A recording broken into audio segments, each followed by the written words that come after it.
ಶ್ರೇಷ್ಠ ಸಾಹಿತಿ ಎಸ್.ಎಲ್. ಭೈರಪ್ಪನವರು ರಾಷ್ಟ್ರ ಮತ್ತು ಜಗತ್ತಿನ ದೃಷ್ಟಿಯಿಂದನೂ ತಮ್ಮ ಜ್ಞಾನ ಭಂಡಾರದಿಂದ ಒಂದು ವಿಶಿಷ್ಟವಾದ ರೀತಿಯಲ್ಲಿ ನಮ್ಮೆಲ್ಲರಿಗೂ ಮಾರ್ಗದರ್ಶಕರಾಗಿದ್ದರು.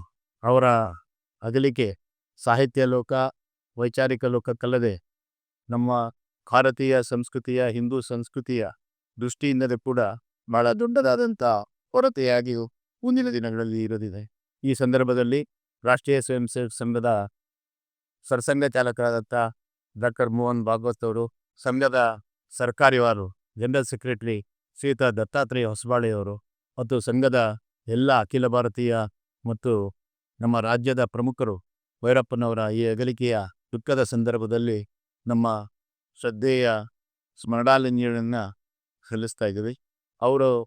ಅವರ ಬದುಕು, ಬರಹ, ಚಿಂತನೆಗಳು ದೀರ್ಘಕಾಲ ದೇಶಕ್ಕೆ, ಸಮಾಜಕ್ಕೆ, ವೈಚಾರಿಕ ಲೋಕಕ್ಕೆ ಮಾತ್ರ ಅಲ್ಲದೆ ನಮ್ಮಂಥ ಸಂಘದಂಥ ಸಾಮಾಜಿಕ ಸಂಘಟನೆಗೂ ಮಾರ್ಗದರ್ಶಕವಾಗಿ ಉಳಿಯಲಿದೆ.